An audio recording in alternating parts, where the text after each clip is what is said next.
Yeah, it probably did. I mean, that was a big part of the whole reason that the guy wrote it. That's the other thing about Ben-Hur. The guy that wrote that was not really an author.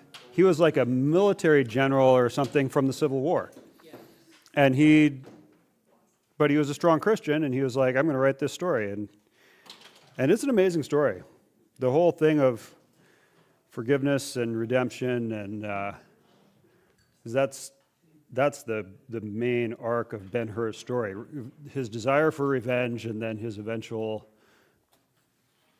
change of heart to forgive rather than seeking revenge.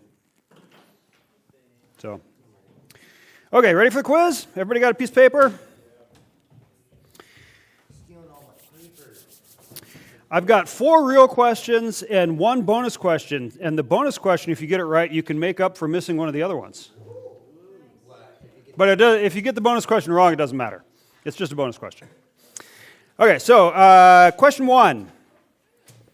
According to deism, what was God's first and last meaningful act? According to deism, what was God's first and last meaningful act? The same thing, was both his first meaningful act and his last meaningful act.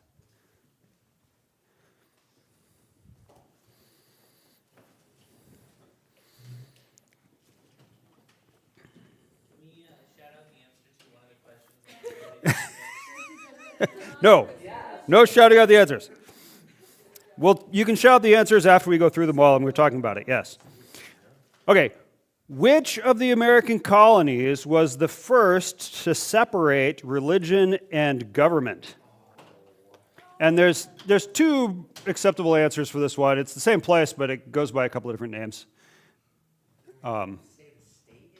Yeah, the state would work. The state, or really it's the name of the city, but it was originally it was the complete name of the whole place that they went to. That they went to? Yeah, they left Massachusetts and went and started a new colony where they could have some form of separation of church and state.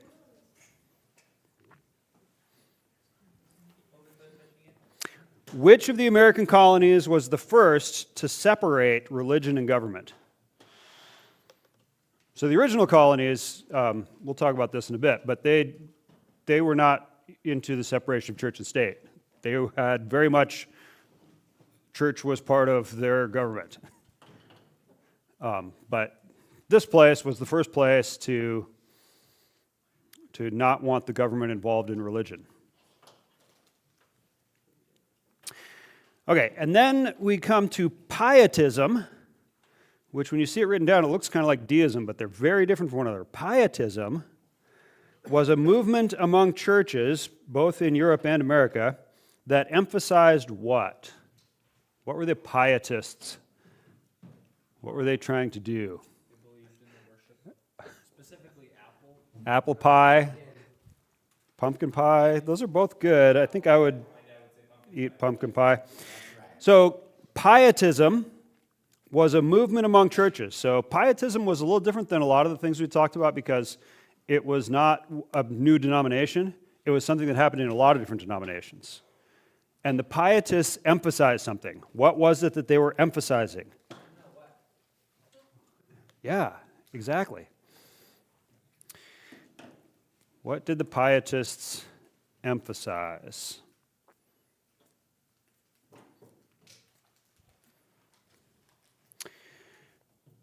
Okay, are we ready? What was the name of the 2 brothers who founded what became the Methodist churches? If you can come up with their first names, that would be awesome, but their last name is pretty famous, and there were 2 brothers, and they started churches, and later those churches were called Methodist churches. I think that even in their own lifetime, they were referred to as Methodists. Yeah, because they were very methodical. Yeah, they had a method for how they were going to learn and grow as Christians. And depending on what kind of church you're a part of, these guys are like very prominent today as founders of the Methodist movement. And there's also a whole branch of churches that are have their name as the name of the denomination. So that's the four real questions. And now, here is the bonus question. The title of our chapter, You Say You Want a Revolution, is a line from a song. The question is, what is the next line in that song?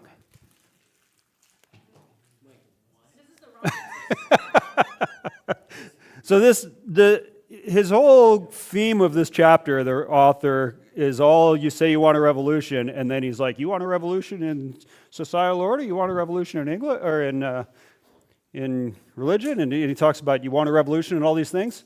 But you say you want a revolution is a line from a well-known song. And then there's what's the next line in the song? If nobody knows it, okay, then just tell me what the song is. If you don't have to know the next line in the song. It's very well known, but okay. All right, let's. Okay. The song. One more hint. It's from the Beatles. You guys ever heard of the Beatles? Okay, good.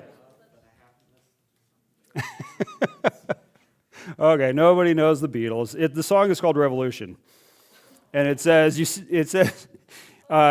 say you want a revolution. Well, you know we all want to change the world." Is the next line. Nobody knows. Nobody gets the bonus points. Okay, let's go over the real questions. See, the author missed in his whole little kind of clever thing that he did in this whole chapter, playing off of that song, and none of you even noticed. That's why he kept on using "You Say You Want a Revolution." That was why he kept saying that, because this is the line from a famous song. Yeah. Okay, so the first question, according to deism, what was God's first and last meaningful act? Yeah, the creation, starting everything going, initiating creation, initiating the world, whatever you want to call it. According to deism, God got things going, and then once they were going, he just stood back and watched. We'll talk about it more when we get to it in the chapter. But yeah, that's the basic idea of deism, is that God is not really involved in what he has created. He created it, and then he is just sitting back in heaven watching everything happen. And he's not involved. It's like a great movie, you know? Yeah. Or a really bad movie. Okay. Second question, which of the American colonies was the first to separate religion and government? Providence, Rhode Island. And either one of those words works. The Providence colony or Rhode Island was the place where they first said, we're going to let people decide for themselves what kind of religion they're going to follow, and we are not going to tell them. Pietism. What were the pietists really concerned with? They did that. I don't think that's quite the answer that I'm looking for, though. I can try. Somebody try it. I wrote down purity and obedience to Scripture alone. That's a pretty good answer. Can I get away with moral behavior? Moral behavior, I think, will work also. Yeah. The basic idea was that they were interested in, yes.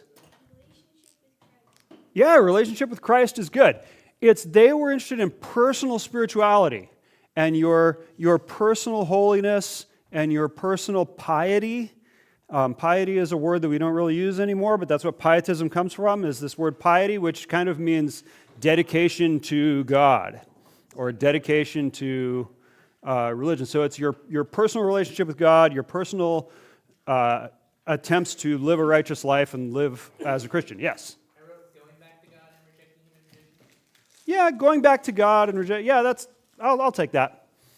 But the key thing was, instead of just like, I'm going to join a church and I'm going to believe a bunch of stuff, No, it's you're going to actually live out your faith as an individual, and you're going to study your Bible for yourself, and you're going to have a relationship with God as an individual. So that was the big emphasis of pietism. And then the last one, what was the name of the two brothers? Charles and John Wesley. If you just said Wesley, or if you got their first names, that's great. John Wesley, that's fine, yeah. So the Wesley brothers, Charles Wesley is remembered today mainly as an author of a bunch of hymns. And I think we have some hymnals here. If you looked up in those hymnals, I'm sure there's probably 10 songs that were written by Charles Wesley in the hymnal. And John Wesley was more of the preacher and author and writer and stuff, and his brother was a songwriter. They both preached, but anyway, they started the Methodist churches, and also, of course, the Wesleyan churches. And there's lots of Wesleyan churches and Wesleyan universities and Methodist stuff around the whole world today. I don't really know that much about... Yeah, they're both... Do they hate each other's guts? I doubt it. Okay. But they probably have some kind of difference between the two of them, and I don't know what it is. But they probably, there's probably some little difference in their... Probably different color carpet, yeah. Methodist churches today, I went to a Methodist church when I was in college, and it was a really good church, but I learned back then, and that was back in the 90s, that Methodist churches varied a lot. Some of them were really good, and some of them had really kind of gone off the rails. And I think these days, more and more of them have gone off the rails. So... But there's a lot of Methodist churches around the world, and some of them, I'm sure, are still pretty good churches. But in their founding, they were definitely going well. Okay, so that's it. Any questions? Okay. You can pass those pieces of paper forward. Before we move into our material for the day, let's talk about, thank you. Let's talk about the essay, the paper that you're writing. Any questions about that? Anybody want more clarity on what you're trying to write? Thank you. Everybody's on track? No questions?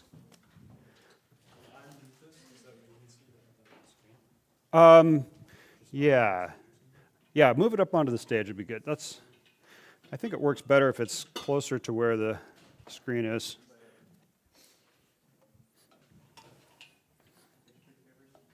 Oh, in that stack right there, yeah. Thank you. Yeah.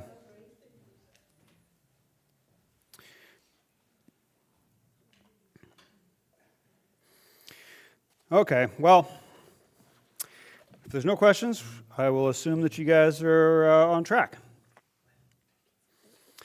So, the Pilgrim separatists came to, the light is shining cool on there. They came to America to establish religious freedom. That's an oversimplistic summary even of what the textbook has to say. They came to establish religious freedom, but were they really looking, what kind of religious freedom were they looking for, I guess is the question. Yeah, freedom to do what they wanted to do, because in England, what was the problem in England? Well, it was the Anglican churches, the Church of England was saying, this is the way everybody's going to be. And everybody paid taxes to the Church of England. And it was the official church of the country. And the king was the head of the church and all that. And they were like, we want to do our own thing. We want to be Puritans. And so there were Puritans that stayed in England, lots of them. But some of them were like, we want to go and be in a place where we can really have religious freedom. And so you remember guys like John Bunyan, that we talked about, the guy that wrote Pilgrim's Progress, but he wrote it while he was in prison because the English authorities had put him in prison because he was preaching without permission. And so they're like, we want to do our own thing and have our own Puritan place to do our thing. And so they went and they started their own colony where they could have freedom to worship the way they wanted to.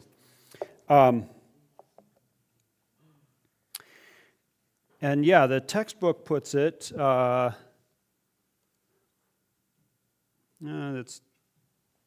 the next part. But textbook says their goal was not religious freedom for all people. What they wanted was the freedom to form a society based on their own beliefs. And in those colonies, in order to really be a member of the society, you had to be part of not just a Christian, you had to be part of their denomination.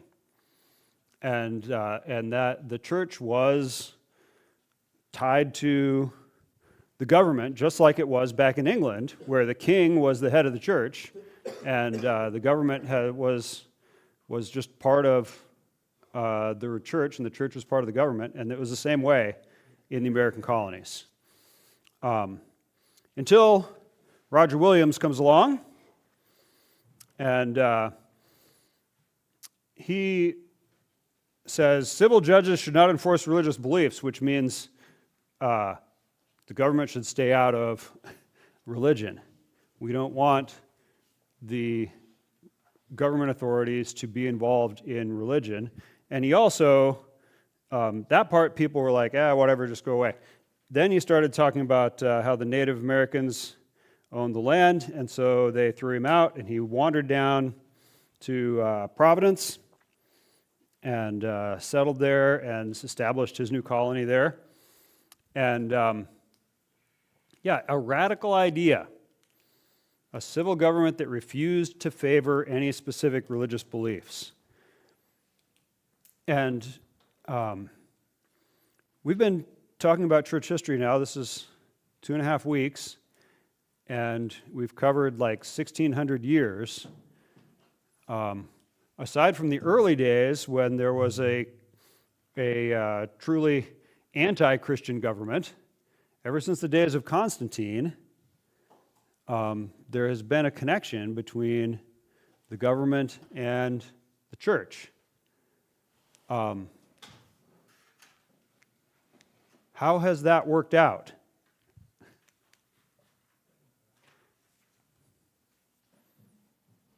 What do you think? Pretty crappily.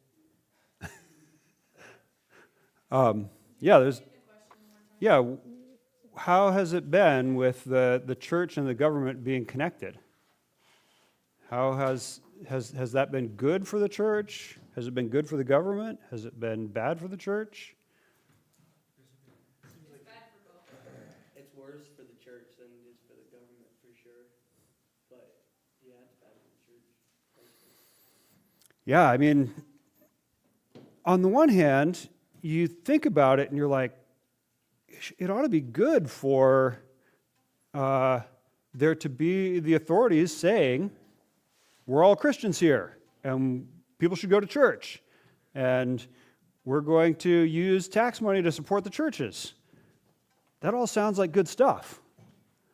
And in lots of places around the world, that's still the way it is. But really, overall, it has not led to good things. What's the problem with having them connected like that?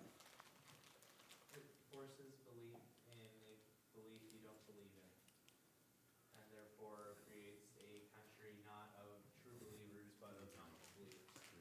Yeah, so that's one big problem, is that if the king says everybody here are all Lutherans, well, everybody's a Lutheran then. Well, what if you don't really believe in Lutheranism? Doesn't matter. You're a Lutheran anyway because you live in Germany and we're all Lutherans here. And so, yeah, you end up with a lot of people who are part of the church but don't really believe in it. What else?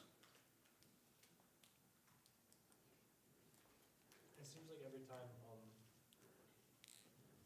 you got somebody who used the church or their position in it to gain political leverage, and just kind of became a power grab. Yeah, so the church becomes a means of getting power.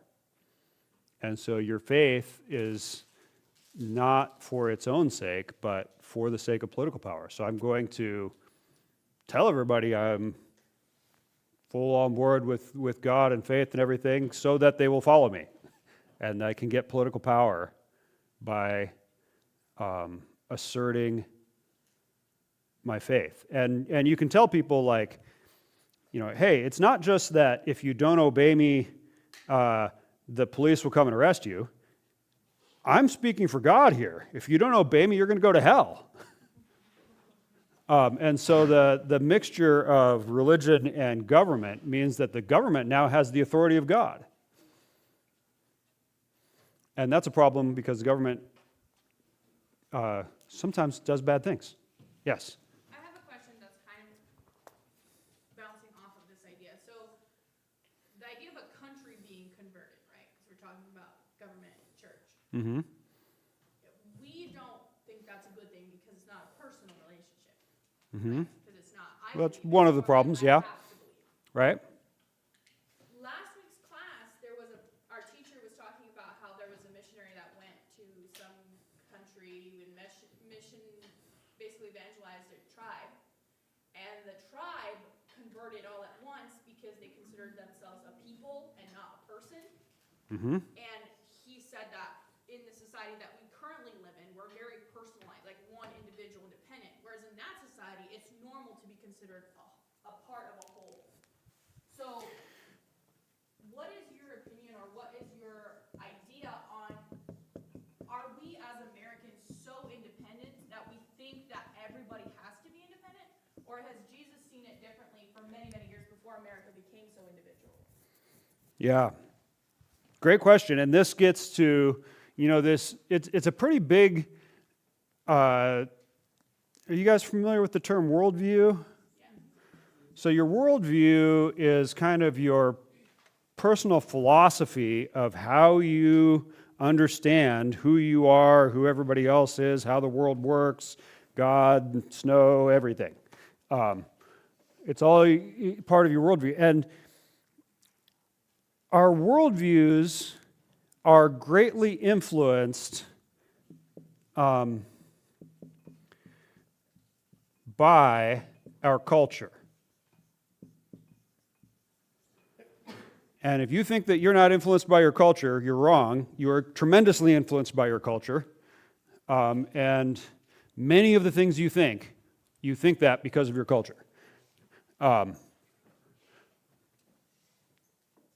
that's not necessarily a good thing because all of our cultures are flawed. And so we have ways of thinking that come from our culture that are flawed. But on the other hand, you know, those of us in this room, are fortunate that our culture has been and still is tremendously influenced by Christianity. And so there are a lot of Christian ideas in our culture, even among people who don't believe in Christ. They still are part of a culture that has been tremendously influenced by Christianity. So, but anyway, part of your worldview is this idea. How much do you see yourself as a member of the community, and how much do you see yourself as an independent individual? So, which is the right biblical way to see yourself, and which one is wrong and sinful? Neither's wrong. Yeah, I mean, I think there are pros and cons of both ways of seeing yourself, and if you're really hardcore one side or the other, you got problems. But seeing ourselves as part of a community, which is, you know, American culture leans toward the individual. Although it's not completely individualistic, but we lean toward the individual more than many other cultures do. And in some places, he's right. So like some of these tribes out in the more rural and less developed parts of the world still see themselves very community driven. And therefore, the whole community kind of decides together. Do you think that's legitimate? Before God? I think that it's a good thing when a community chooses to follow Christ. Does it mean that every individual in that community has now had a true salvation experience and is destined for, coming out on the right side of final judgment? No, not everybody that kind of goes along with the community really has faith. We see that in the jailer when it says that him and all of his house was converted. And then we also see That's right. that when Peter ministered I don't remember the man's name, but like the Gentile household. Cornelius, yeah. Yes. So it says him and his whole household believed. So do you think, Mhm. I mean, that's a big household. Yeah, it doesn't say numbers, but it's probably a dozen people or more in both of those instances. Slaves, servants, family, all of it. Yeah. And that has been a common thing throughout the history of humanity, that we see ourselves as part of a community. And in those kind of cases especially, there is a patriarchy involved where the head of the household makes a decision and everybody goes along with it. And this was, we talked a couple of days ago about the Huguenots in France. Basically, the way you became a Huguenot, which is a Protestant Frenchman, was that the lord of your area, the duke or whatever, became a Protestant, and so now you were too. And that was pretty much how things got divided up. The textbook does talk about people moving back and forth. If you were really convicted that I want to be a Huguenot, but my guy is staying Catholic, I can move to another area and follow another guy. But basically, most people, I'm sure there was some moving around, but for the most part, people just followed whatever their leader said. And that happened in Europe, and it happens today, really. On smaller scales, even in America, we're not as individualistic as we think we are. Like I was saying, if you think that your worldview has not been influenced by your culture, you're wrong. It has been. Because we also, as individualistic as we are, we follow the crowd on many things. And that's not necessarily bad. It's only bad if the crowd is going the wrong way. But the crowd sometimes goes the right way. And the key for something like this, as individuals, and coming at this from my American viewpoint of individualism, when the community makes a decision and says, you know what, we're going to go this direction, we need to be thoughtful and be aware and think about our worldview and say, I am feeling the trend moving this direction. Should I follow or not? And so, an example, historical example from around the time that we're talking about here would be something like slavery, and how most everybody at one point thought that was fine. A lot of people, the large majority, and then public opinion started to shift. And the community was starting to say more and more, wait a minute, this is not such a good thing. And then, it's to emphasize how much your culture influences your worldview, whether you thought slavery was a good thing or not was largely determined by whether you lived in the North or the South. Not by your own study of the Bible and your own feelings about what God thought about things. It was, do you live in the North or the South? If you live in the South, you're probably favoring slavery. If you live in the North, you're probably not. So as the community is changing, and the worldview of the society we live in is changing, we need to ask, are they going in the right direction? Should I be resisting the influence of my community in this issue? And for us right now, I think a place where there has been probably over your guys' lifetime, there's been a huge shift in American cultural thinking is on the issue of homosexuality, which, 20, 30 years ago, the large majority of people were like, no, that is out of bounds, it's wrong, people shouldn't be doing that.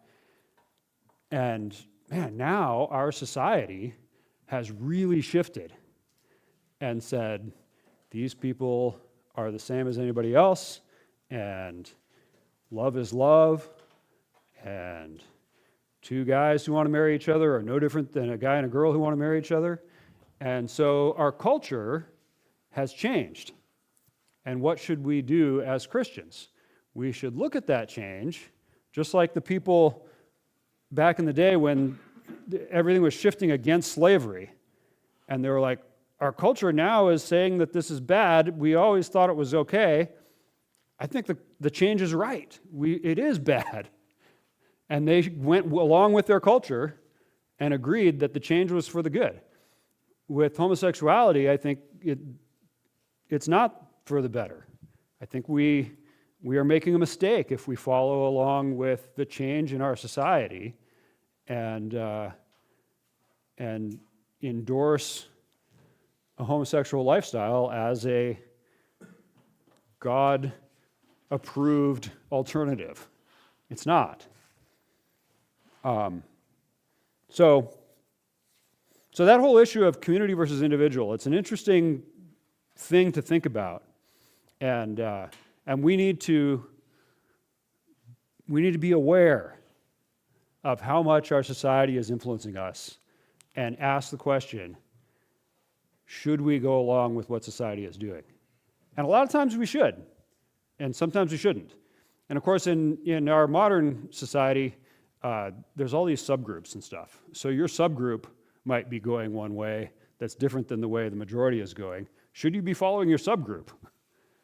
Because sometimes it's our little group is doing this, and so I'm going to follow what they're thinking. Not necessarily. Your little small group might be going the wrong direction, even if they're going the right direction on other things.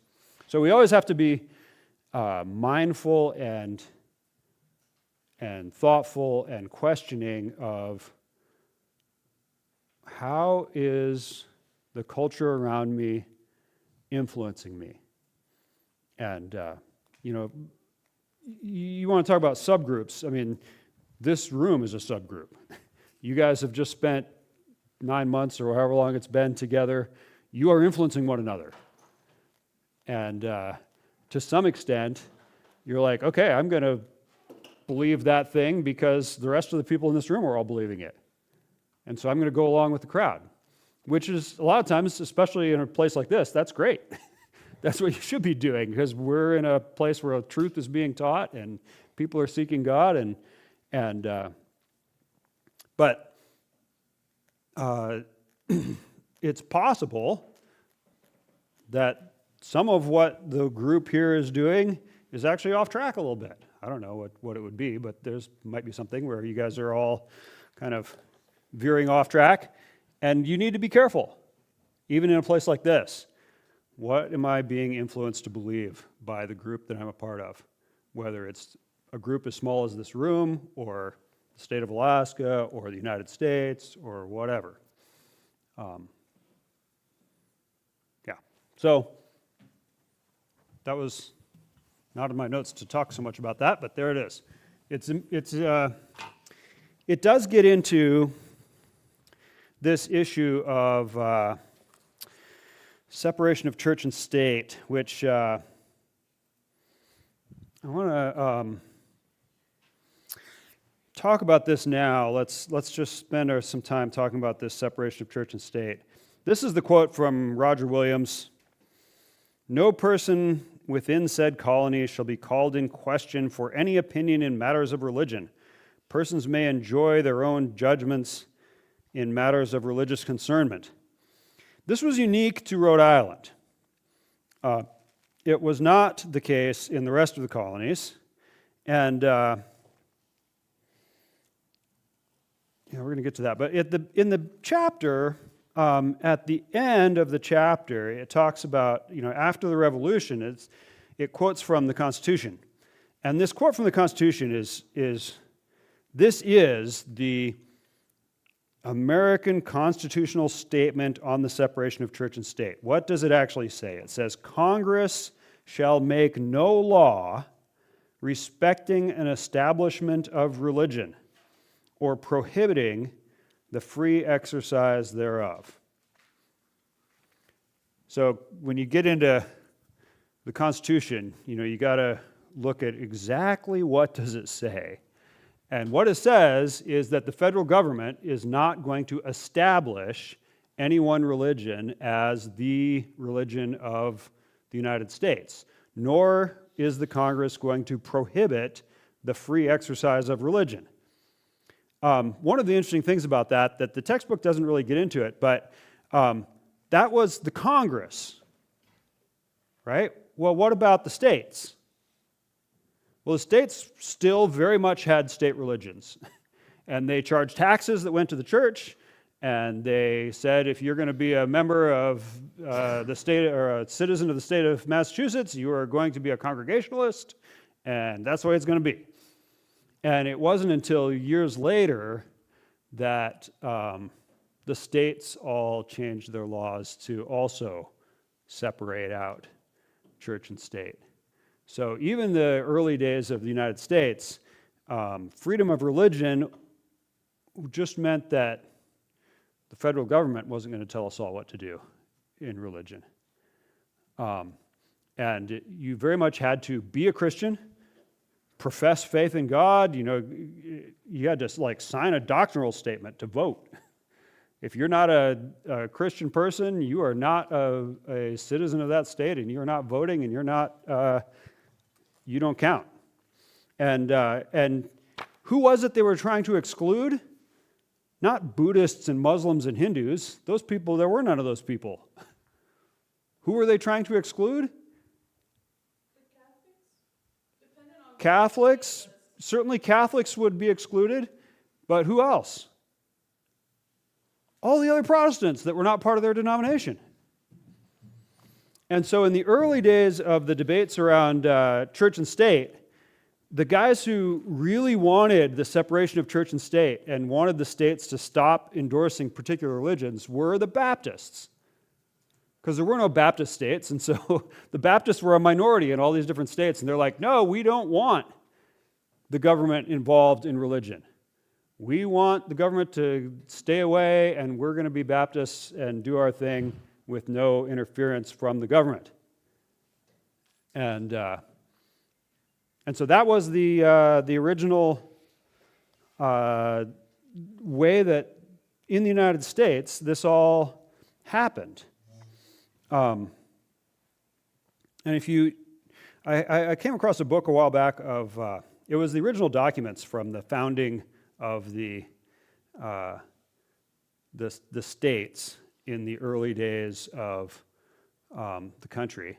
And yeah, all the states had, or almost all the states had statements in there about the establishment of what denomination they're all going to be in that state and how they're going to support the church through government programs and taxes. But now, we have done away with that, and I want to talk a little bit. So it was in Rhode Island where they made this statement, and this eventually got into the Constitution that the feds wouldn't do it, and then eventually it got into all the states where the civil government refuses to favor any religious faith.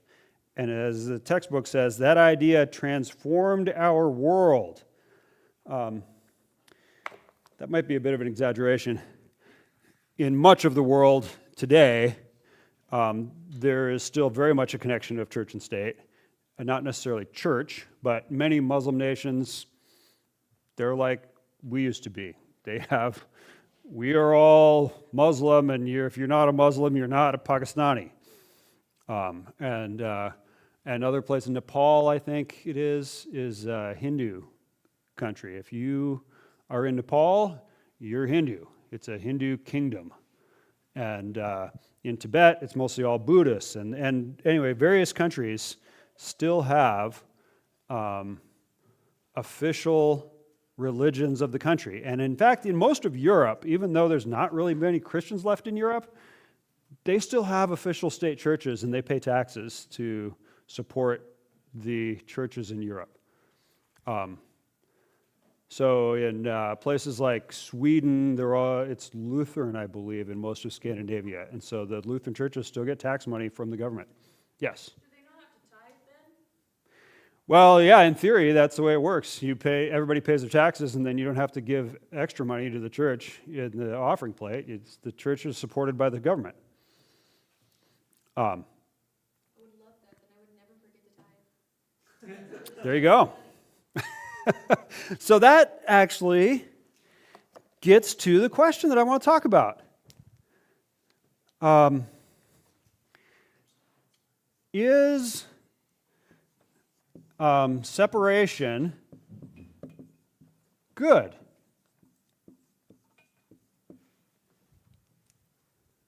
Or would it be better if we had taxes that supported the churches?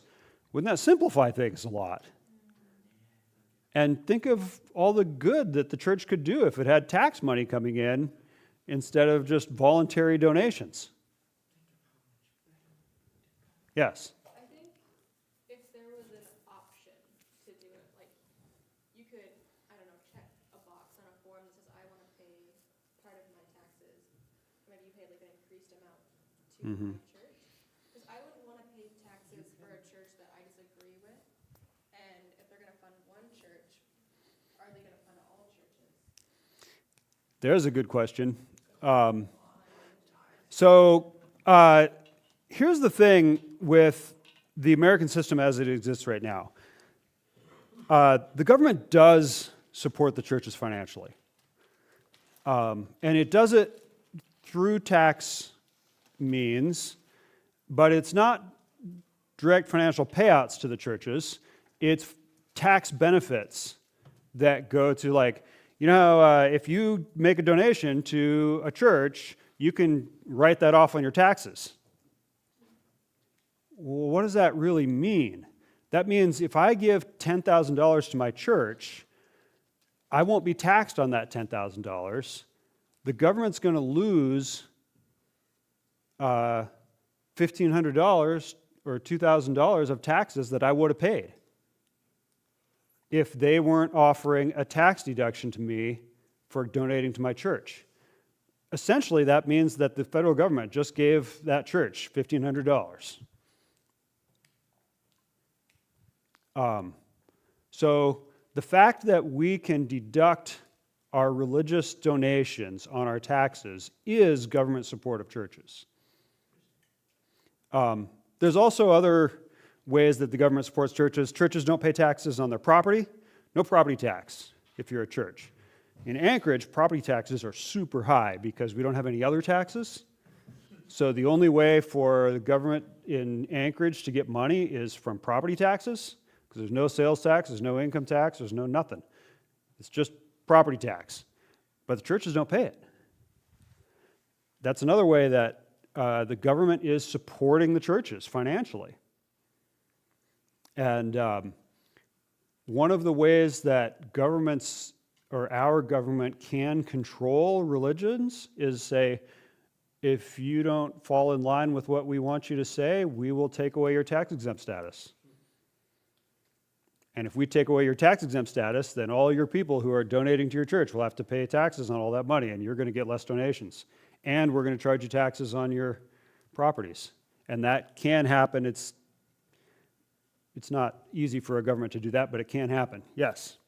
Just going back to your question, is separation good? In a perfect society, separation is good, but men are not perfect. So if humans function on a daily basis with integrity, then separation is good. But also, church and state together is good. So there's no answer to the question because humans are bad. But isn't that mean if it's all good, we need a government to run ourselves? Exactly. Well, but let's not try to get too hypothetical with imagining a world in which everyone was perfect. Let's talk about the world that actually exists.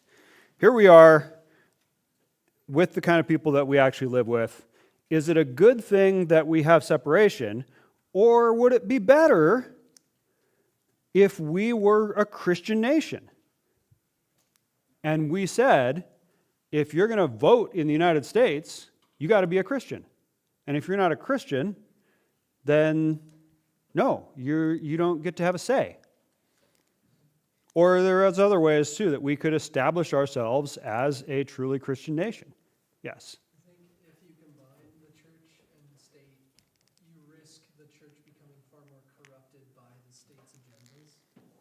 And also forcing people to be Christian doesn't actually create proper conversion, just creates cultural Christianity, which is essentially just saying, hey, I am a Christian, sure, but do you actually follow and believe and profess true Christianity through your actions? More often than not, no. Yeah. So, yeah, again, we talked about that a moment ago, but it's good to think about it again. If we said we're a Christian nation, everybody here is all Christians, that doesn't make people Christians. No, it doesn't. And the state has its own agenda. The state meaning the government, or in the case of our current political situation, individual politicians and political parties have their own agenda. The Republican Party has its own agenda that is not the same as the church's agenda.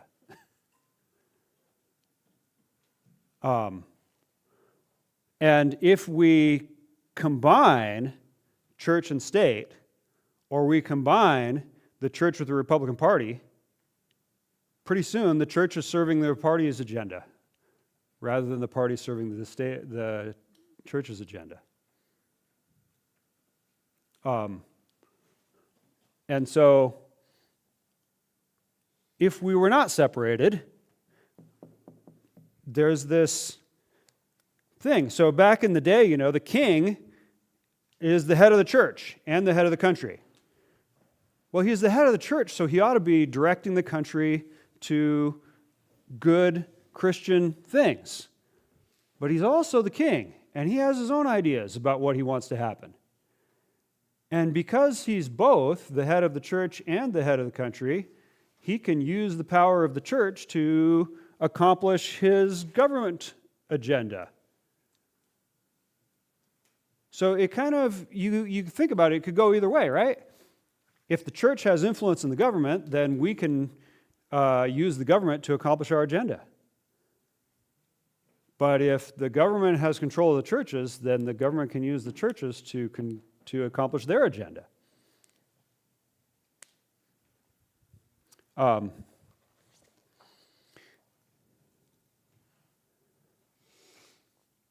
Yeah.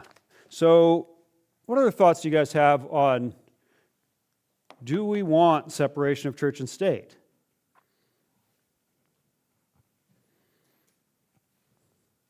Do we want, another way to put it is, do we want Christian government?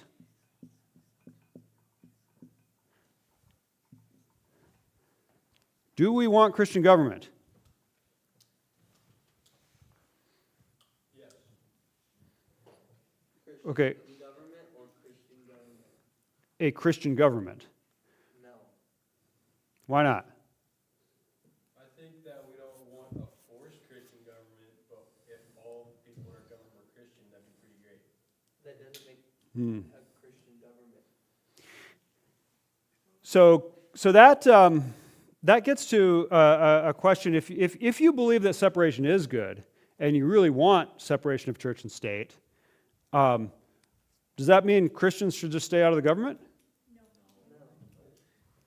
No. So if there's going to be, as long as you've got Christians who are involved in the government, you don't have a real separation of church and state, right? And that phrase, the separation of church and state, we just read from the Constitution, right? Does it say separation of church and state in the Constitution? No. It says the Congress shall not make a law, how did it go? let's look at it again here. It's on prohibiting the establishment of religion or the free exercise thereof, or something like that. Congress shall make no law respecting an establishment of religion or prohibiting the free exercise thereof. That does not say that the religion shall not be influencing the government.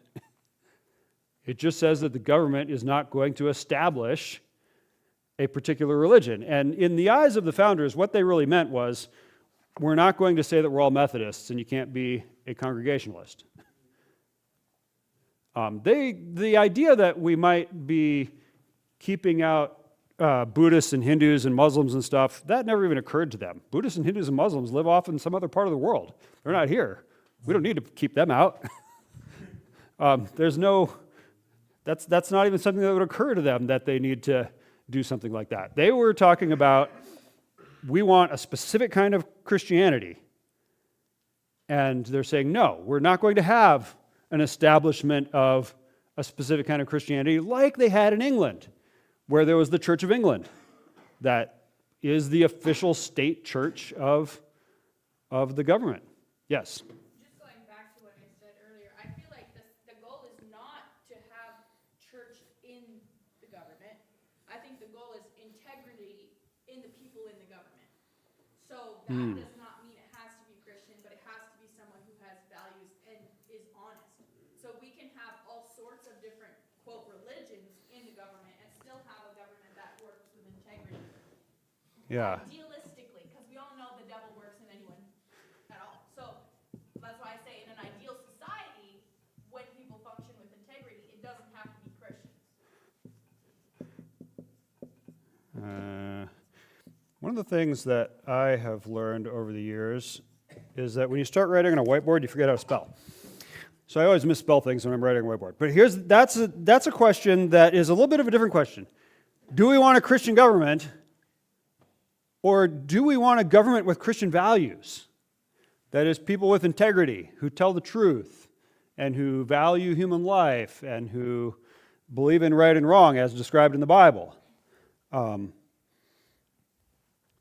And then, if you do want Christian values in your government, which I think I do, I want Christian values. Well, how specifically Christian? Are we just saying we want Christian morals about theft and murder and those kinds of things, or are we going to get down to Christian values and say that we believe the Bible and not the Quran? We want Christian pastors praying before our Congress open sessions. We want the Ten Commandments posted in the courtroom, and we want Christian specifically things that are very, not just morals, but specifically Christian teachings.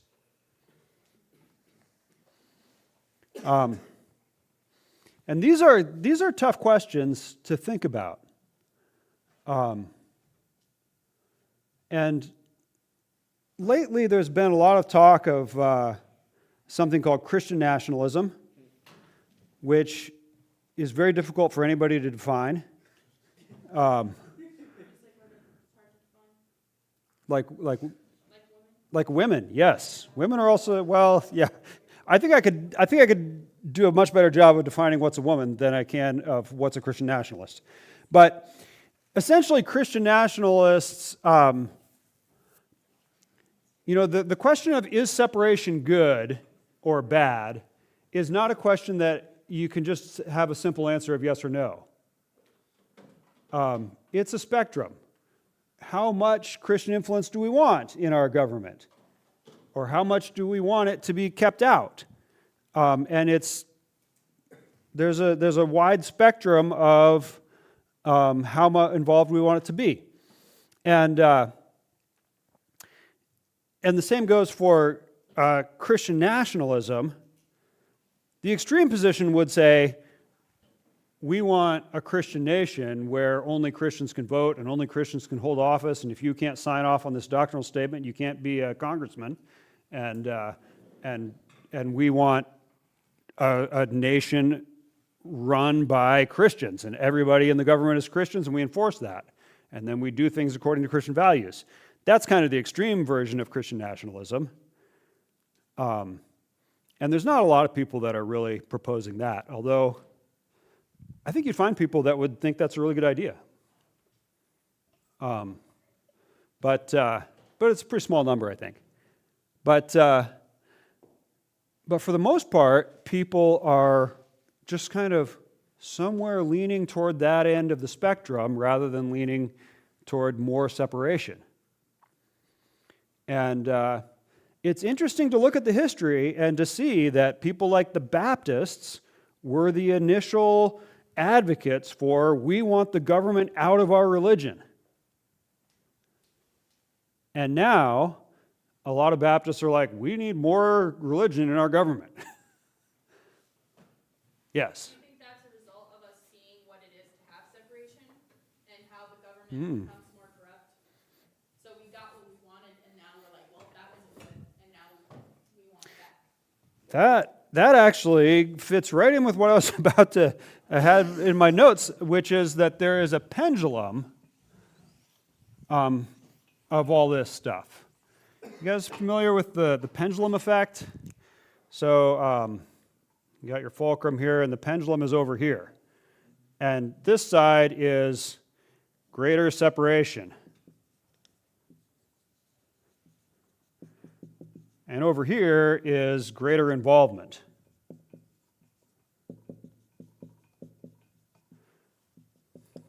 And when the pendulum gets way over here, we're like, the separation is causing problems.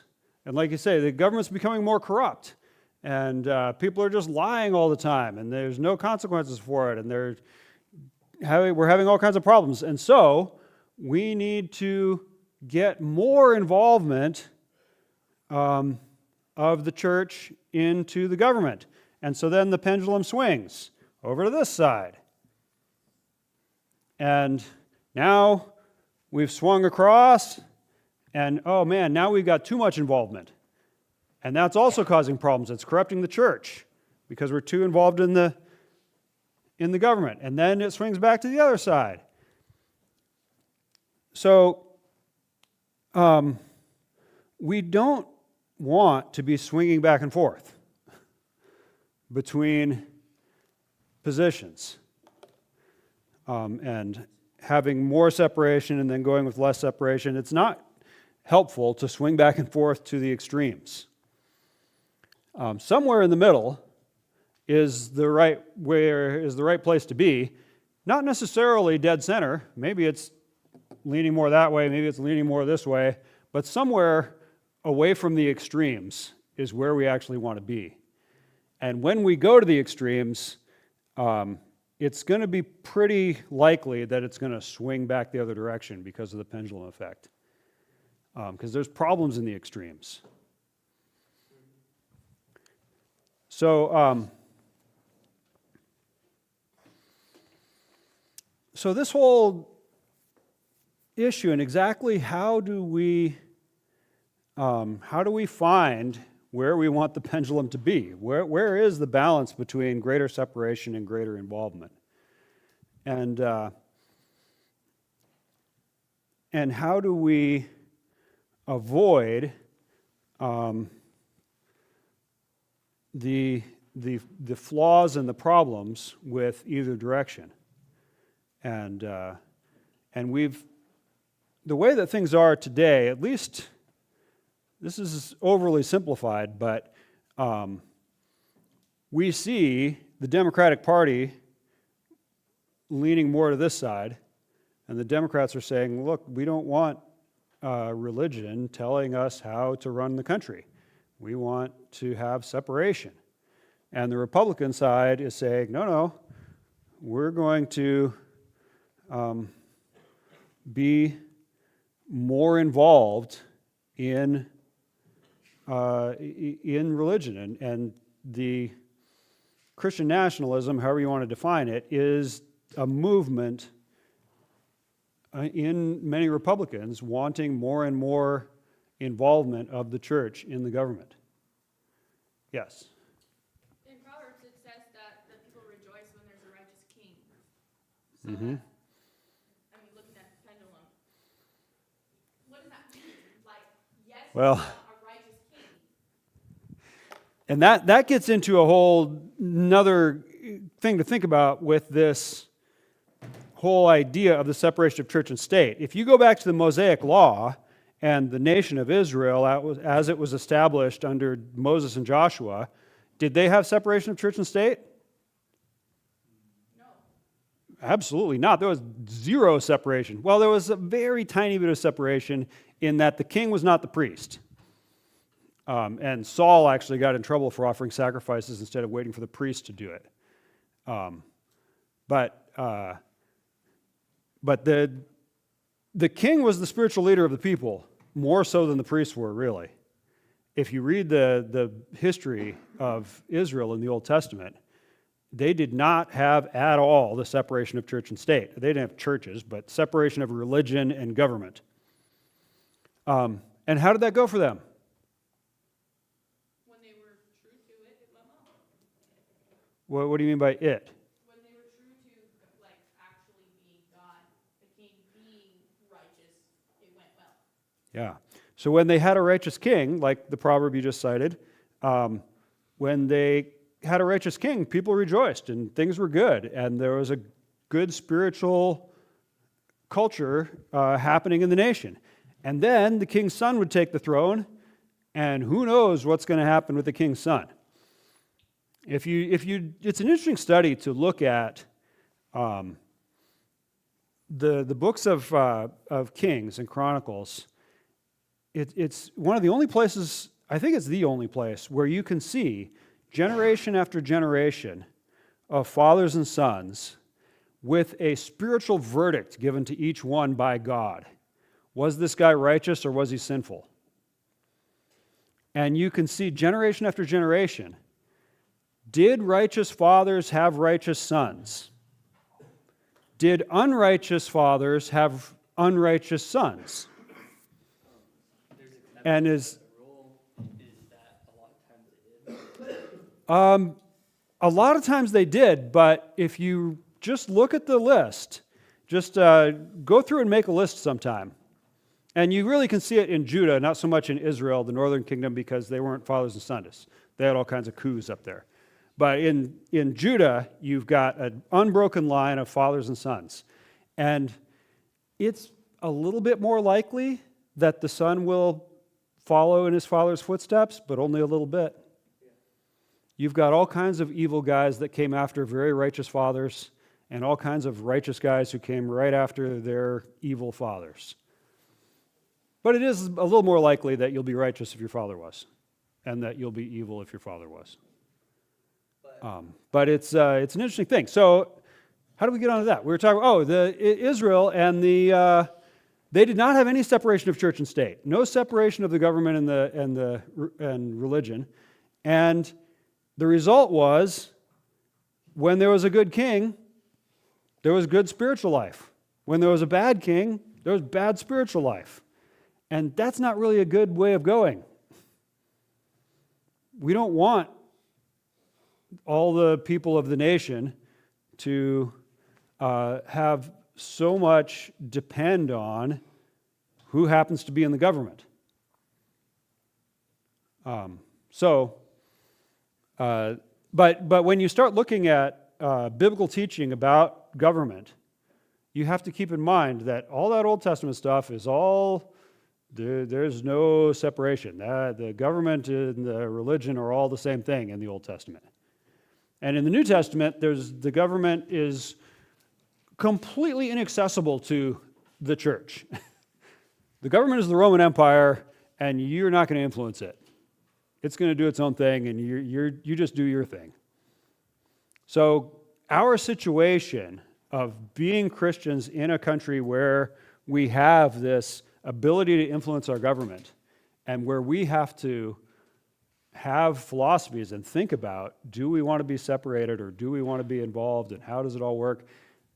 Nobody in the Bible lived in a society like that.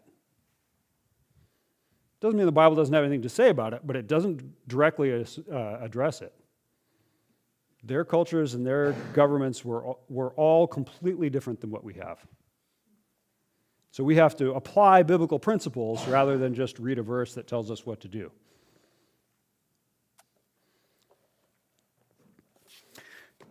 Any other comments about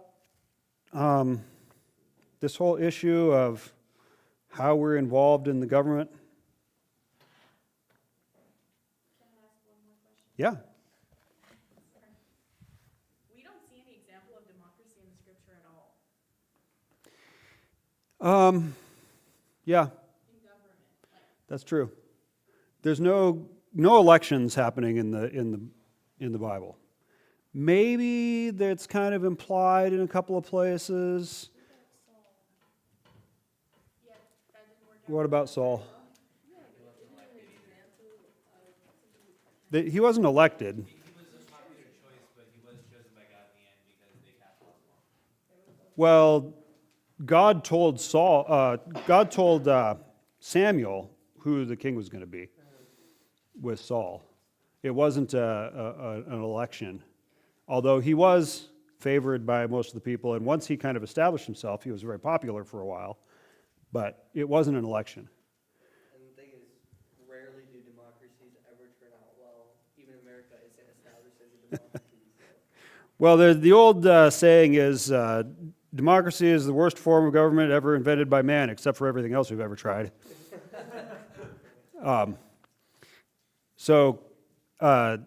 But democracy is not in the Bible, clearly. I like democracy. I think it's good. I think it's a good way of doing things. Is it, do we defend democracy in the same way that we defend the gospel? You shouldn't. The gospel is the gospel. Democracy is just a means of running the government. Who cares about running the government? The gospel is much more important than what kind of government you live under. And,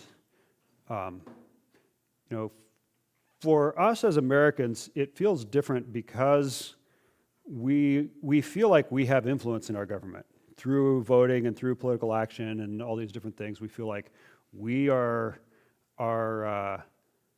influencing and control, not controlling, but we have influence on how our government functions, and so we feel a responsibility to be involved. In a lot of places around the world, people just don't have any influence. And so that's not part of their thinking. And they're like, government, yeah, the government's doing its thing over there, I'm living my life. And there's some value in thinking about that a lot of the time, to just say, the government's doing its thing over there, I'm going to live my life. And it doesn't matter, or not that it doesn't matter. Government does matter. But the government is not the most important thing. And who gets elected to be our state senator, or elected to be the mayor of my town, or elected to be the president, is a lot less important than some people think it is. What's much more important is your work from the gospel. So, that's what we got to say about that.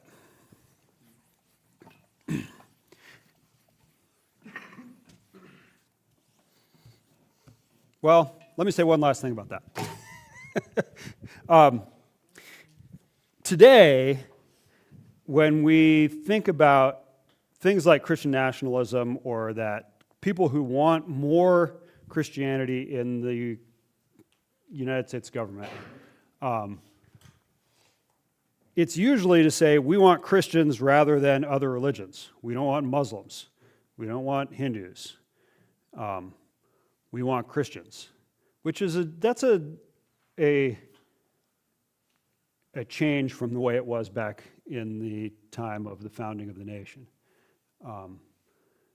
And if we are going to say we want freedom of religion, we do not want the government saying how we're going to worship, and we don't want what the Constitution says: Congress shall make no law respecting an establishment of religion, or prohibiting the free exercise thereof.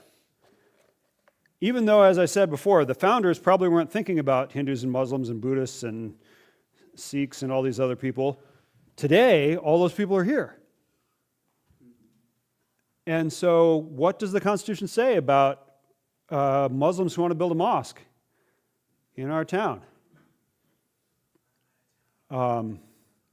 If you want freedom to exercise your religion, the Constitution says they also have freedom to exercise their religion. And now we're talking about the Constitution and we're not talking about the Bible, but the Constitution is pretty clear that all these other religions, somebody wants to be a Rastafarian or whatever it is, that's a constitutional right that they have to follow their religion. And there's some political philosophy and stuff around all that we're not going to get into here, but it's all interesting stuff to when the question comes and you actually are faced with, I have to make a decision about what are we going to do about this stuff. It's good to have thought it through a bit ahead of time and to spend some time really figuring out what's the right or wrong thing to do. Okay. I want to talk, we got 45 minutes left, I think. I want to talk about deism a little bit. Let's see, where are we? I think we've got some slides on this. Anne Hutchinson. Anne Hutchinson, I don't want to spend much time talking about her, but interesting just in the fact that she was just a woman with a lot of spirit and a lot of leadership ability who made waves in the early colonies. And I just about fell off the stage there. And she was, influential in the whole religious freedom movement in the early days of the colonies. So individual reason. This is where it's talking about John Newton and the Enlightenment. The Enlightenment was the start of what I would call modernism. Modernism was a period, we're in postmodernism now. You might think it's modern times, but this isn't modern times, this is postmodern times. But modernism, really the key feature of modernism and the Enlightenment was the belief in human reason as the means of solving problems and making the world a better place, and the elevation of reason to the highest thing. What's the best thing that a person can do? It's not pray and worship God, it's think and reason and figure stuff out. That's the highest thing that a person can do. And you have a problem, what should you do to solve that problem? Not pray and ask God to help you. Figure out a solution. Use reason, use science, and find the answer to the mystery. And so there's this idea. You guys ever heard a phrase called God of the gaps?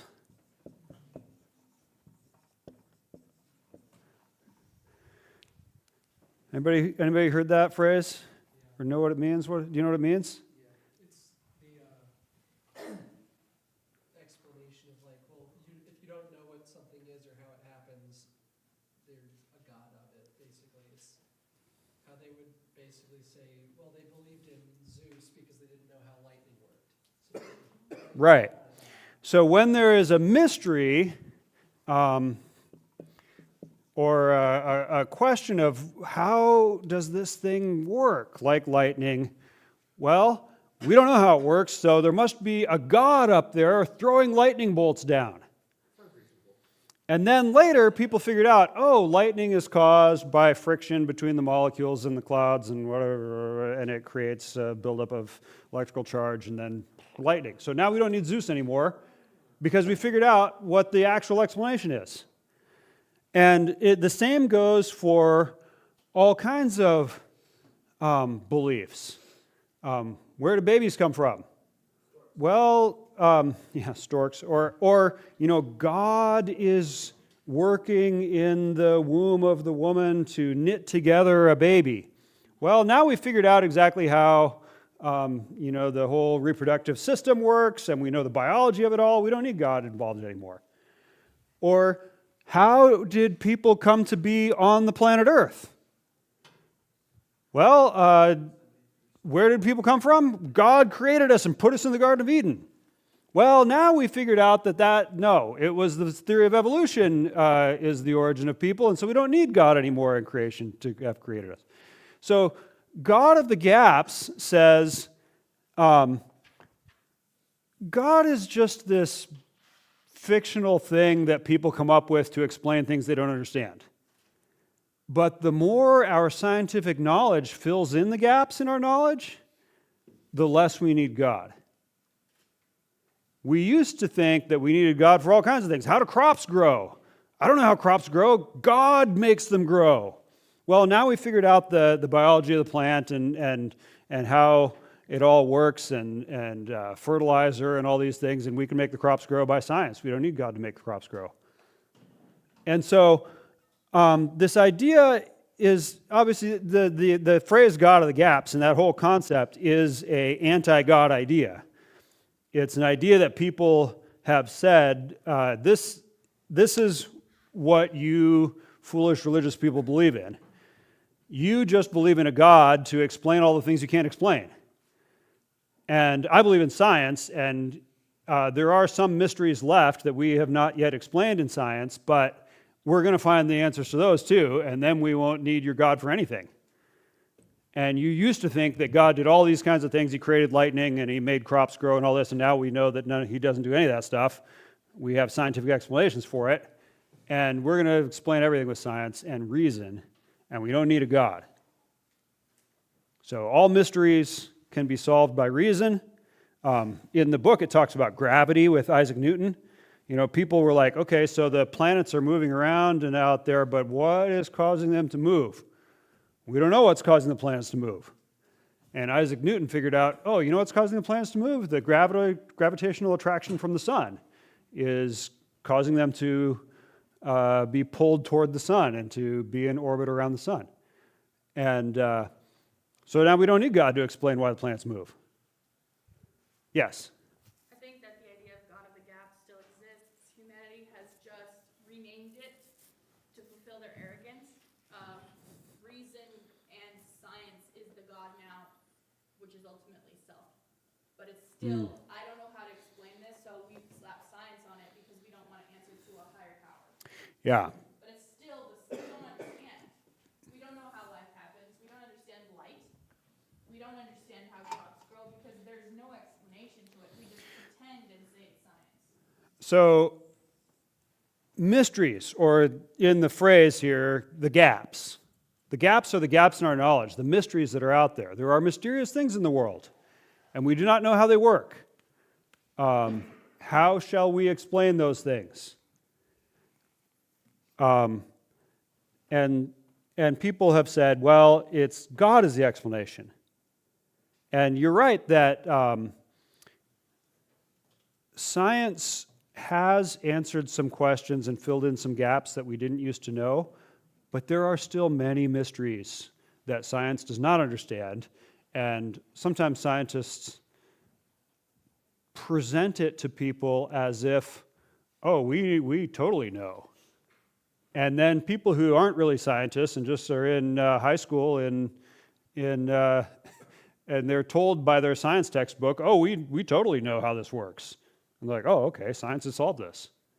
No, it hasn't. There are many mysteries out there, and sometimes scientists are arrogant in their assessment of what they have actually explained. You mentioned a couple of the mysteries, light and a few other things. One of the ones, gravity, which is talked about in the textbook. Gravity is 100% mystery, or maybe 99% mystery. How does it actually function? We know what it is. We can describe the phenomenon. Massive objects attract one another. How? How is the sun actually reaching out and grabbing the earth? What is the mechanism it's using to pull on the earth? Oh, it's gravity. Okay, but what's gravity? Is there a rope tied between the earth and the sun? No. What is it that is, how does it work? It's a force, but how is the force working? And the answer is, oh yeah, well the force works, yes, by the light and dark side. Yeah, okay. But no one knows how gravity works. And I remember watching science videos in high school about gravity, and they would show, oh, it's like it's a planet. Well, anyway, they gave an explanation that they said, this explains it. Those explanations did not explain it. Because nobody actually knows how it works. And light is another very mysterious thing. But here's the thing. One Christian answer to people who say, oh, you're just believing God because you need a solution to your mysteries. One Christian answer is, there's still a lot of mysteries. We still need God. And that's true, but be careful if that's your answer, because a lot of these things might get solved. They might actually figure out how this stuff works. They might figure out how gravity pulls the planets. And then what do we do? Do we say, oh, well, okay, now I guess I don't need God? So the problem with God of the gaps is that there's some truth to it. We believe in God to fill in the gaps of things we don't understand. And that's not a good way to believe in God. It's fine as far as it goes, but God is so much more than just filling in the gaps in our scientific knowledge. Our God is the creator of science. He created the whole universe and set it up this way. Even if we understood it completely, we would still say, yeah, that's how God made it.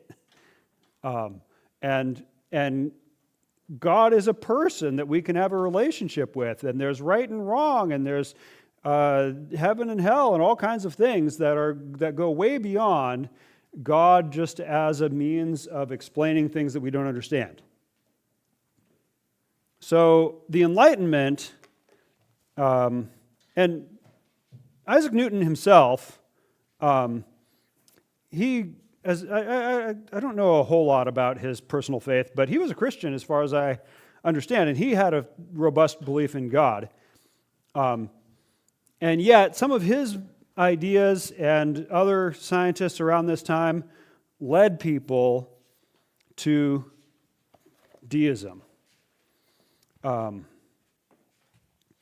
so, many, as it says there, many of the Enlightenment thinkers who are like, we want reason to explain everything, ended up as deists. And we talked a little bit about this when we were talking about the quiz. Deism is this idea that God just kind of set everything up and let it go, and it's all working by natural laws.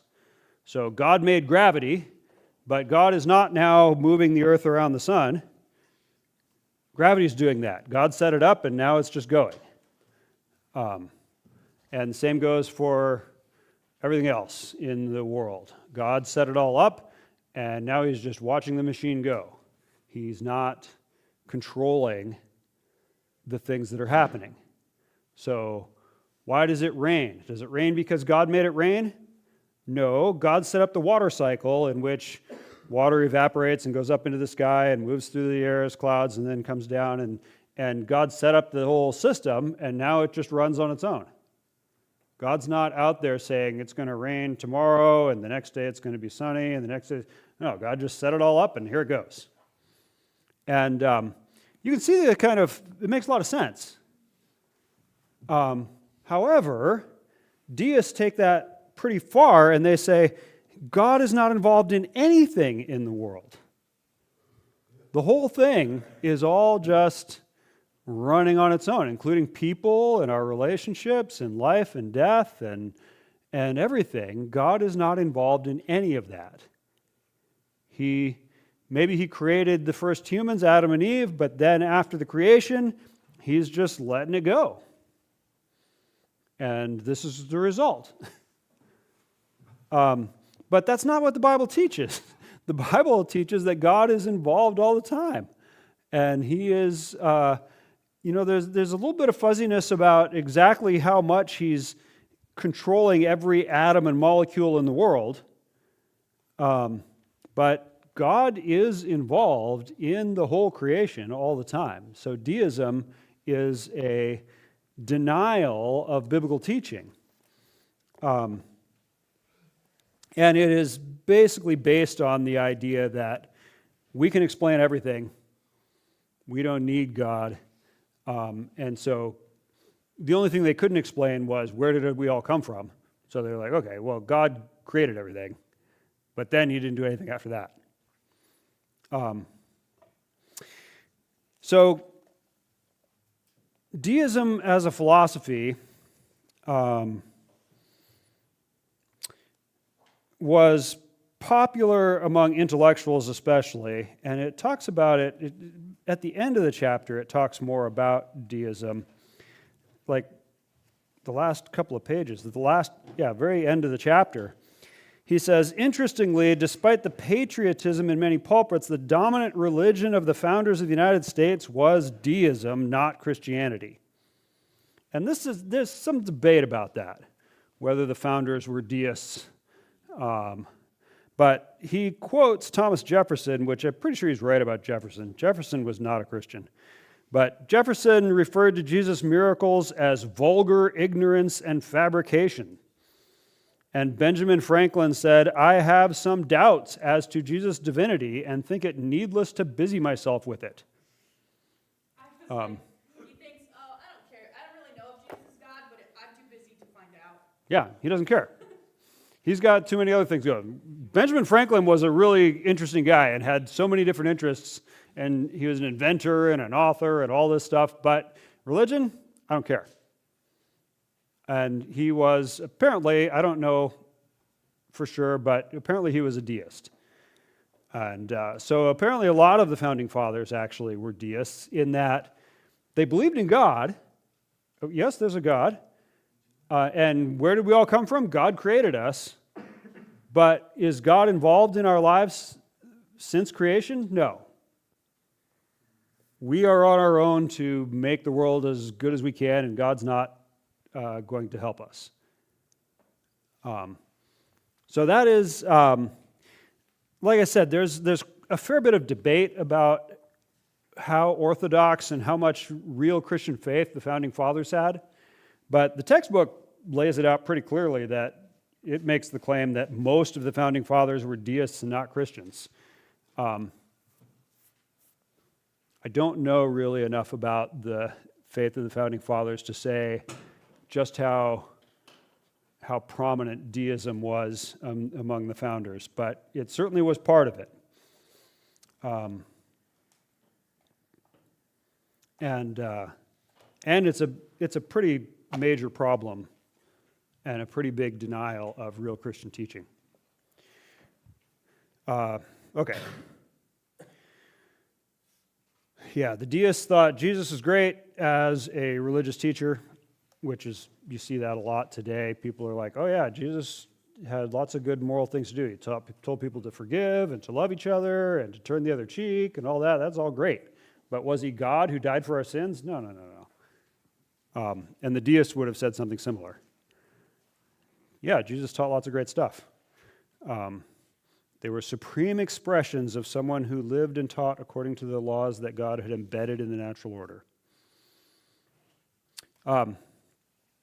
Meanwhile, while the deists were a movement among people, in the 1700s, this is still well before the American Revolution, there was a religious revival movement in the colonies.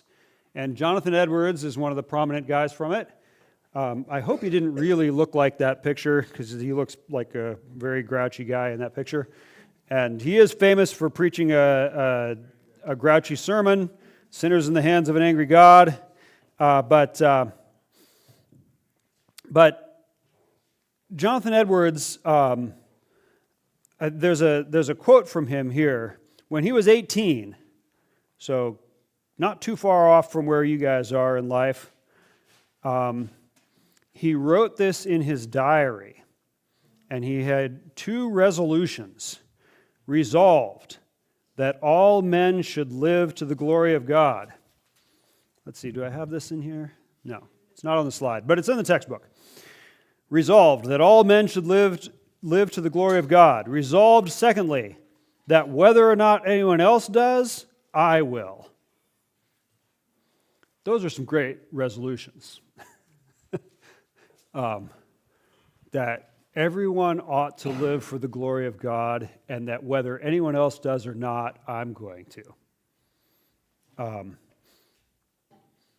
And by following that, the chapel speaker was talking kind of about mottos and about having these kind of sayings that direct your life. And you talked about to live as Christ and to die as gain as Paul's motto.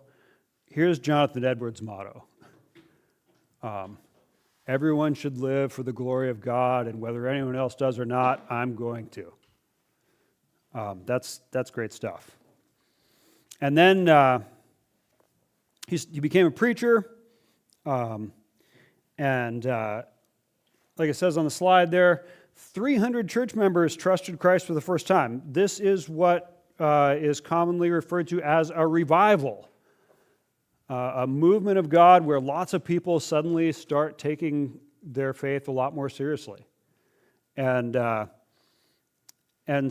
quote here from Edwards is, "The town was never so full of love nor of joy, and yet so full of distress as it was then."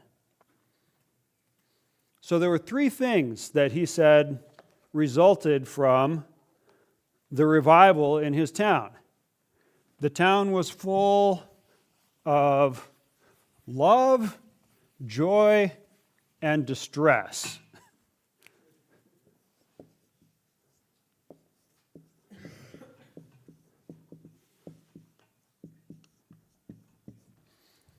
How does a renewed belief in God, or renewed enthusiasm for God, or new faith, how does it produce those 3 things?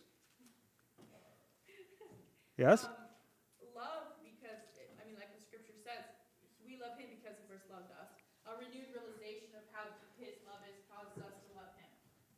Yeah. Joy in the fact that we're saved, like realizing where we were and what he did for us causes joy. And distress is a realization of where we are now in his righteousness compared to us, and a deep desire to change and to grow because of the love and joy that it causes. Yeah, those are good answers. Anybody else want to expand on that? How religion or religious revival produces love, joy, and distress? And how are the 3 related to each other?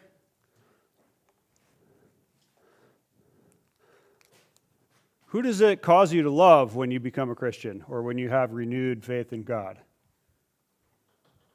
Christ, others. There you go. You love God, and you love other people. That was another thing the chapel speaker said that I was like, I'm going to talk about this in class in a few minutes. He mentioned that Paul lived for others. And it reminded me of my dad. I said earlier my dad was a missionary to Alaska back in the day. And when I was in Africa teaching in Durban, my parents came to visit us over there. And I arranged for my dad to speak in chapel at the Bible school where I was teaching. And I heard him preach lots of times, but this is one that I remember. And I don't remember everything that he said about it, but I remember that he got up and he said, a lot of people have like a life verse that's like they choose a verse in the Bible, and this is their verse that kind of is their motto for life. He said, I'm not a very smart guy. I don't have a whole life verse. I just have a life word. One word. And his word was others. And he said that's his motto. That's his life word, that he is going to live his life for the sake of other people. And that's a great one.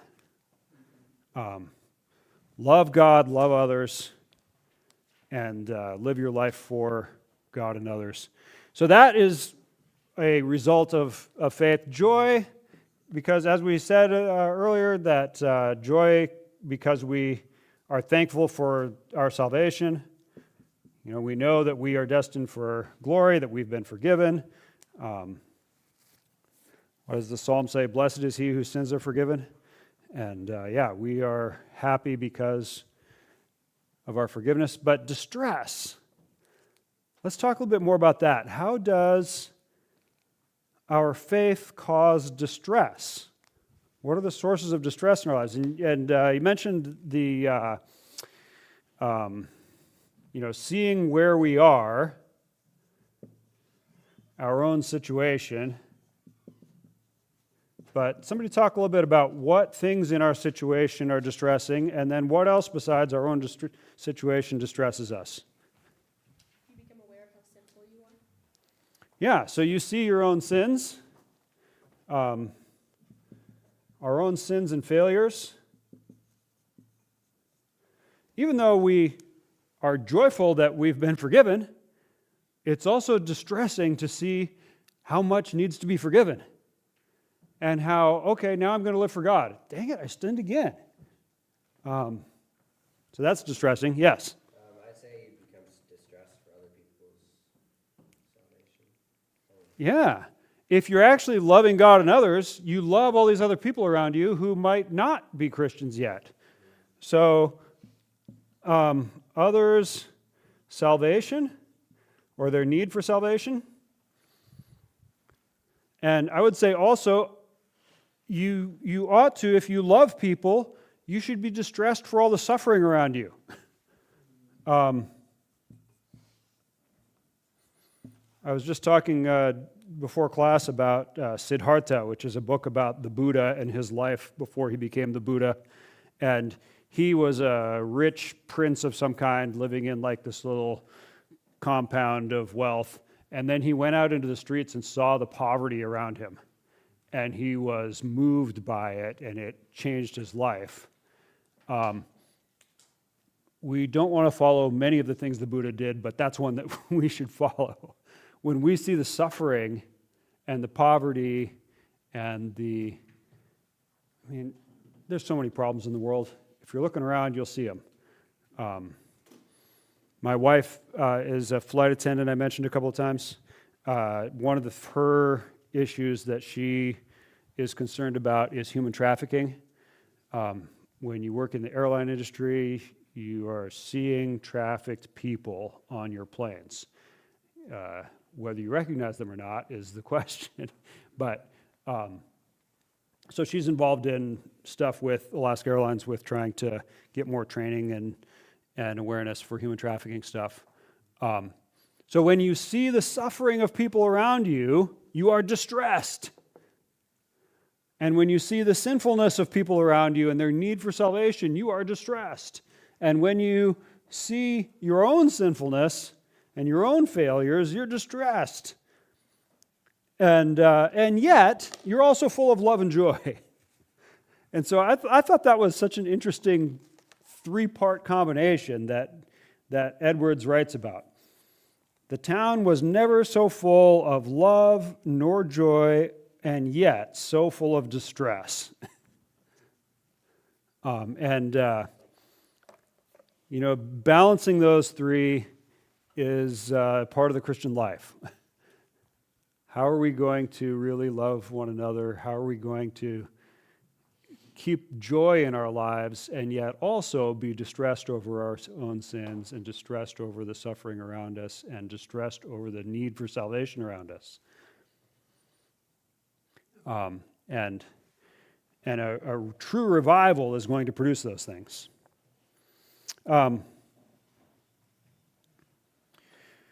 We got 15 minutes left. I want to talk about pietism, which ties into Jonathan Edwards here.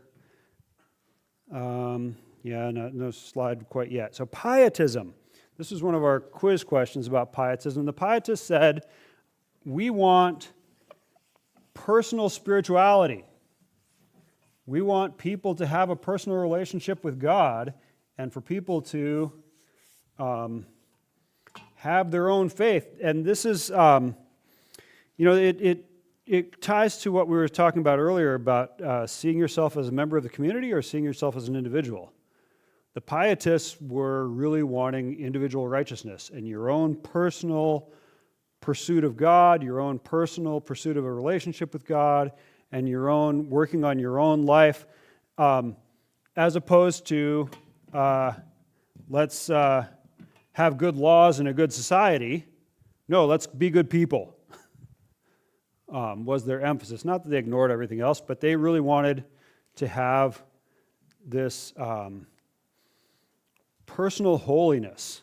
And so the Wesley brothers, when they were influenced by pietism, and John and Charles Wesley had organized pietistic societies, which they dubbed holy clubs within the Church of England.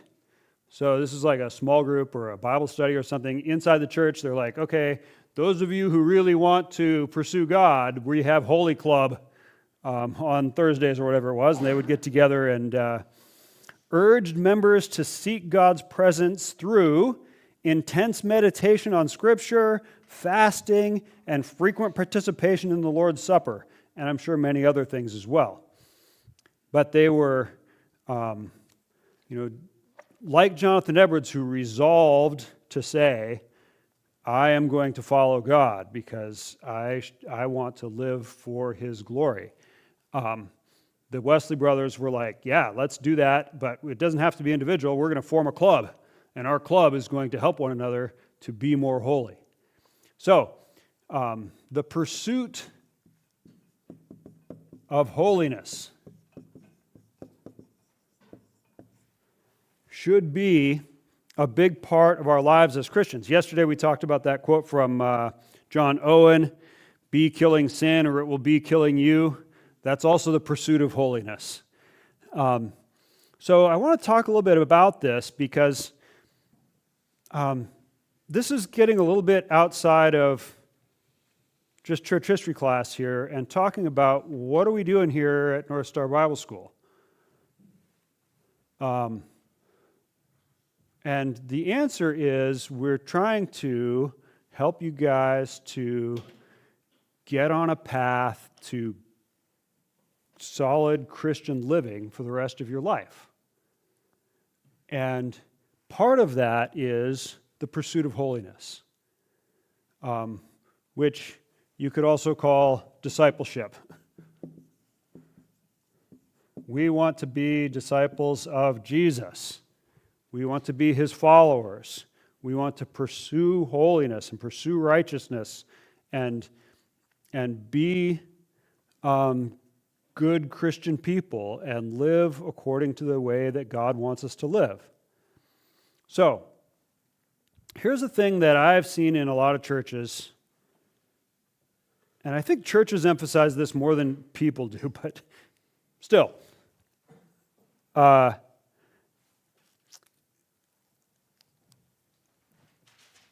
There is an emphasis in many churches on if you are going to pursue holiness and you're going to be discipled, the way to do that, the means of discipleship and the measure of discipleship is academic study.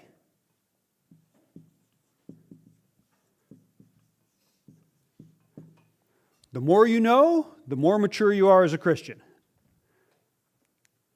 The person who has studied the Bible the most is the best Christian. The one who can tell you all about all the religious terminologies and all those kinds of things, that's what it means to be a good Christian and to be mature in the faith. Well, I mean, you know how great Christian the Pharisees were. Yeah, the Pharisees were great. But churches, how do churches emphasize this? Because What kind of ministries do churches offer? Bible studies. That's what we offer. Lots of Bible studies. Sunday schools. Small groups that get together and do what? Study the Bible. In Sunday mornings when we get together, what do? We listen to sermons. We're learning and studying.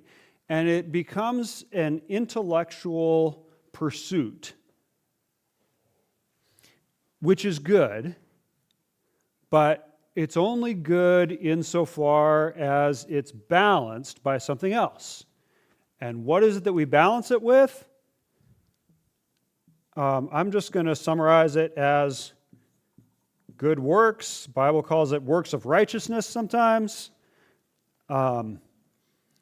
And I would say the measure of maturity as a Christian is not who wins the Bible trivia game. The measure of maturity is who is actually out there doing the most good. Who's actually doing something with their faith rather than just studying about it? So, you guys said you've been reading Grudem's textbook on Sis Theo. So, there are actually 3 versions of that book, Grudem's Systematic Theology. The main one, which I think is the one you guys have been using, is, I looked it up, wrote down the numbers here. It's 1,616 pages. It's huge. I remember Dr. Grudem telling us in class that the publisher was trying to get him to trim it down because it wasn't going to fit in one volume, and they were going to have to publish it as a 2-volume work, and they're like, nobody's going to buy it if it's 2-volume. And he was like, that's right. Nobody will buy it if it's 2-volume. We got to keep it as 1. And they were like, here's what you got to do. Stop quoting so many verses in there. Just put the references, and people can look the verse up. And Grudem was like, no, I'm not doing that because people won't look the verses up. And so he found ways. I don't remember how he said he did it, but anyway, the book is massive. It barely fits in 1 volume. However, there is another version of it. That one is called Systematic Theology. There is a book called Bible Doctrine. And Bible Doctrine is an abridged version of Systematic Theology. Yes? Mine's just a little tidbit, but the book is so big that my brother, when he saw it, he started calling it seismic theology. That's pretty good. I like that. Anyway, Bible Doctrine is an abridged version. He just cuts out whole chapters. It's the same book. He didn't rewrite it. He just trimmed it down. And Bible Doctrine is 672 pages.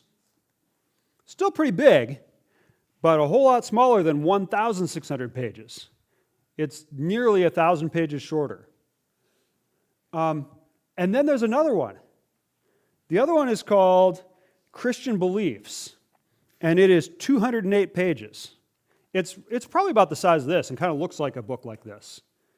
And it's like 20 beliefs that every Christian should know or something like that.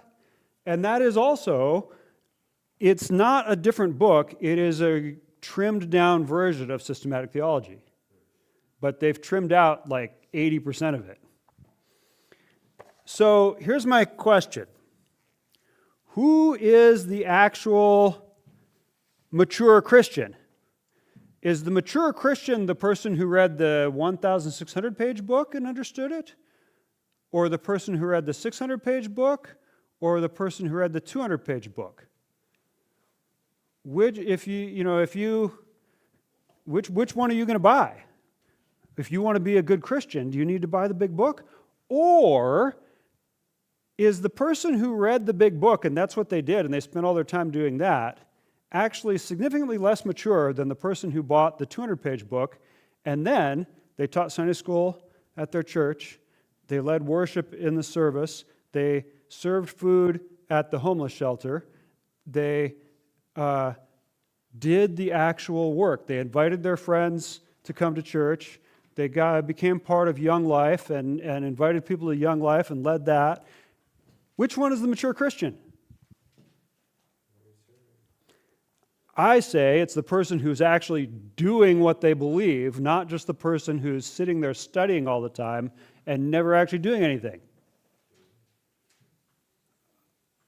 It's like you want to be a great basketball player, so you sit down and read books about basketball, and you never actually play.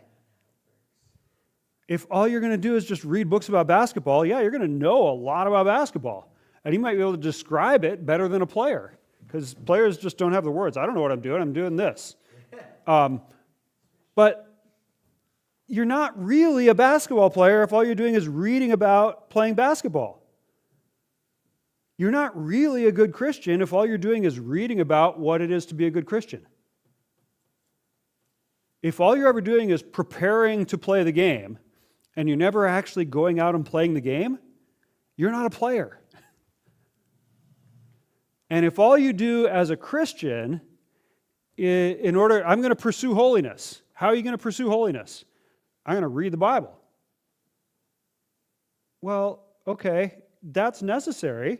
And it's good. I mean, here I am as a academic who has taught Bible college, and I'm here teaching you guys, and I think it's great that you guys are here studying. But there's a time to study, and then there's a time to go out and use what you learned while you were studying to do it. And yeah, churches should have Bible studies. Well, that's a good thing to have Bible studies. But for a couple of years, several years, I led a small group at my church in Anchorage, and our small group structure was this. We would get together at like 6 o'clock in the evening, this place called Beacon Hill in Midtown Anchorage, and we would eat a meal together. And so we'd spend 30, 40 minutes just chatting around a table and eating kind of a potluck meal. And then we would spend a little over an hour cleaning the facilities at Beacon Hill. Beacon Hill is a Christian ministry that works with at-risk families. And so we were like the janitors for Beacon Hill. We mopped the floors, we scrubbed the toilets, we vacuumed, we took out the trash. We spent an hour, our whole group, working to help the people at Beacon Hill to do their ministry. And then at the end, we had about a half an hour at the end where we would talk a bit about the sermon from the previous Sunday and pray for each other. And that was our small group. I tried to get other group leaders to adopt that kind of a model, and I never had anybody take me up on it. It's like, we should be doing things, not just talking. And even though I never was able to convince the rest of my church to do it, I'm going to try to convince you guys that when you get out and you want to have ministry in a church, you want to start a small group or do something with your youth group or whatever it is, do something. Don't just talk about stuff. Talking about stuff is important and necessary, but it's not the end game. So, I want to talk a little bit. We've just got about 2 or 3 minutes left, and I want your ideas. What are we supposed to be doing? If I'm saying that pursuing holiness means doing stuff, what kind of good works are we talking about? You know, obviously, this is not good works that are earning our salvation. This is the good works that are the result of our salvation. What should we be doing? Yes? I think it depends on the community, because each community is going to have their unique needs. And so you should look at your local area and what are the prevalent needs of that area and see what you as an individual or as a group can do to potentially help in those areas.